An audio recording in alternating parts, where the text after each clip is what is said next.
You may have heard about baking soda for your bladder, that it could be one of the things that can help you as you're working on urinary urgency. So what is urinary urgency and frequency? Urinary urgency is when you have to go to the bathroom and it feels strong, it feels imperative, you have to find a bathroom quickly. And urinary frequency is when you're emptying your bladder more than 7 times a day. Now, if you drink an inordinate amount of water, I'm talking like a half gallon to 3/4 of a gallon a day, that could make you have to go to the bathroom more. But otherwise, if you're consuming a normal amount, every about 2 hours, sometimes bordering on 3 hours, but about 2 hours is what we'd like you to be able to go in between voids. If you're seeing a physical therapist, one of the things you might be working on is a bladder retraining program to increase those intervals, and baking soda can be part of it. But make sure you watch until the end of this video. I don't normally say that, but this one's really important because baking soda taken in the right way can have health benefits, and taken in the wrong way can be bad for you, really bad for you. So listen up, pull up a chair, and we'll talk for a minute here. My name is Nari Kaur Clemons. I'm a certified pelvic rehab specialist, and I help people with their bladders. So when you're doing your bladder retraining program with your physical therapist, they're going to talk to you about what foods are irritants and what aren't. I have a video, if you want, on how to do bladder retraining. One thing you'll hear about is that if you can get your bladder more alkaline than acidic, that can be helpful. Well, it's more the urine in the bladder, I should say. That calms down the bladder lining. So in clinical research studies, a half teaspoon of baking soda taken twice a day, once in the morning and once at night, was shown to be as effective as bladder control medications and controlling urinary urgency and frequency. This is really helpful because the medications that are used for bladder urgency and frequency have a host of side effects.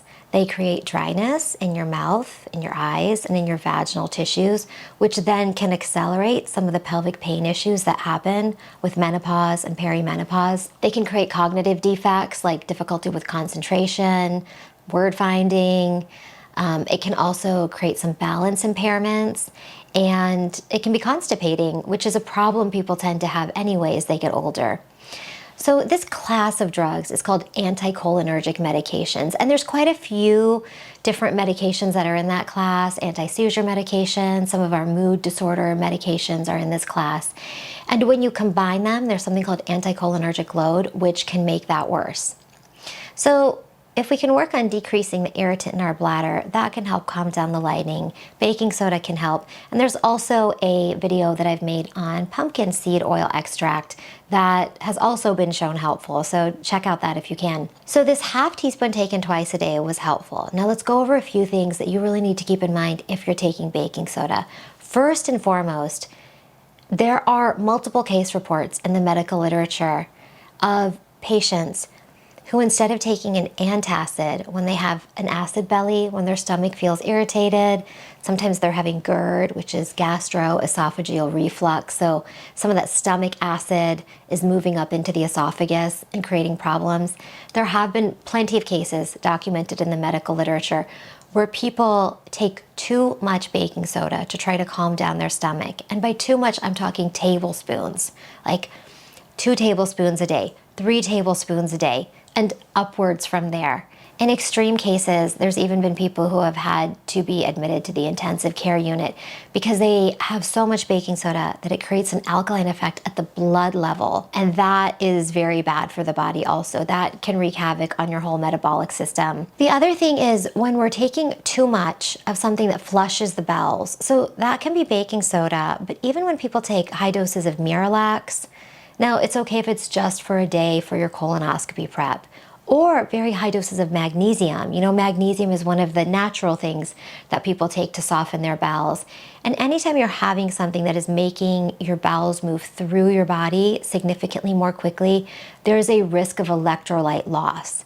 And that can also tie into this. You don't want to have more than what was in the studies, which was a half teaspoon twice a day. But on top of that, I think there's some better ways to take it and some worse ways to take it. So first off, you don't want to take it near medicine. When research is done on medication and optimal dosing is being decided, those are all being decided under normal conditions. Now, All of us have a huge range of what's normal and not normal, but certainly normal stomach acid has a pH of about 2.0, and it was assumed that the food would be digested in that way. And that's why some food says to take it on an empty stomach, some says to take it with food, because that is how it's optimally used and how your body is protected. In some cases, your digestive tract, in some cases, other things. When you take baking soda, you don't want to take any of your medications with that because it's going to change the pH of your stomach and it could alter the effectiveness of your medication. The other thing is, I think it's great if you can take it with a little electrolyte powder. Now, I'm not talking Gatorade. There's other powders out there that are nowhere near as high in sugar.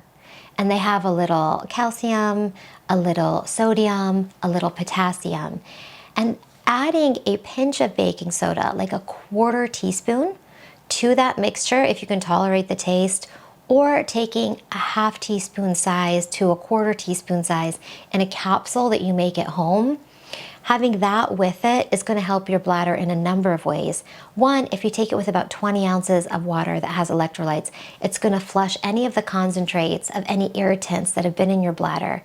And if you check out some of my other videos, I talk about how concentrated urine itself can be really irritating to the bladder, so it calms it that way.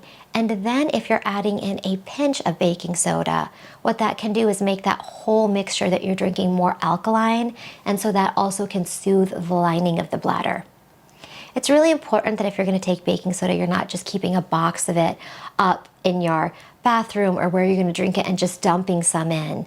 Like, either just use a small pinch or measure out with an actual teaspoon, not a tablespoon, an actual measuring spoon, teaspoon. What is a 1/4 teaspoon or what is a 1/2 teaspoon? Then, like I said, you want to take it away from food.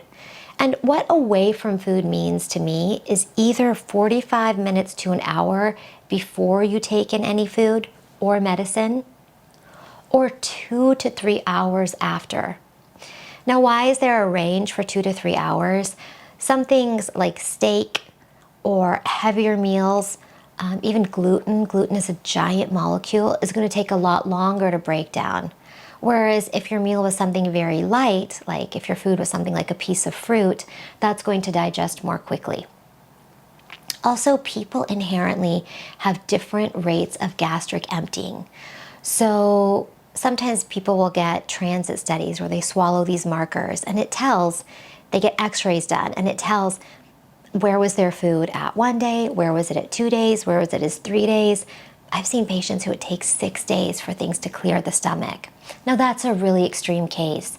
But also remember, if you're on one of the GLP meds like Ozempic or Zepbound or any of those things, those actually delay gastric emptying. So keep in mind that's going to make your stomach empty even slower. The other reason you don't want to take it with food is not only will it interfere with the breakdown of the food, but when food breaks down, it stays in the stomach for about somewhere 2 to 4 hours, and all this acid gets dumped in, the food gets churned, and then it moves on to the duodenum and then the small intestine. And in the small intestine, your body pulls out nutrients. It stays very wet, the food stays very wet, it's called chyme, and then when it gets to the large intestine, that's when it starts to pull out fluid. So if your stool is very watery, it means it probably wasn't in the long intestine for as long.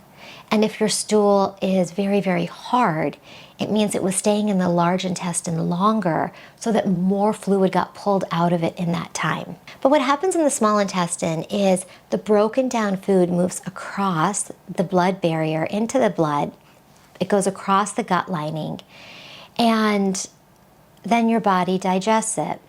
But if the food isn't breaking down, if the chyme isn't fully broken down and you have large proteins that are getting across that barrier, the body starts to see those as a foreign substance. They're like, wait a minute, that shouldn't be here. Something that big shouldn't be here. And the body starts to mount a defense. Now that can show up as food intolerance at first. In time, that can become food allergy if that persists and persists. Even when we look at antacids, like, well, not antacids per se, but proton pump inhibitors like Prilosec or Prevacid, these medications that decrease the acidity of the stomach, if you look at the package insert carefully, it will say to only take it for 2 weeks. Because when these are taken for a prolonged period of time, they can increase food intolerance in time. So it only stands to reason that baking soda could do the same thing. Also, when baking soda is taken with a lot of food, what does baking soda do with baked goods? It makes them get fluffy, it adds air bubbles into it, it makes it lighter, so it can create a lot of bloat and distension in your stomach. So these are the things to keep in mind if you're going to take baking soda, that you need to take it on an empty stomach and start with a very small amount and see how you tolerate it. You want to stay less than the level where you're getting bowel flushing. And some people find this to be too hard, so then just remember that there's another video on pumpkin seed oil extract, which also has been shown in clinical research to be effective. Not quite as effective as bladder control meds, but it has been shown to be effective. If you want to keep learning more about your pelvic health and what you can do to optimize it, I'll see you in the next video.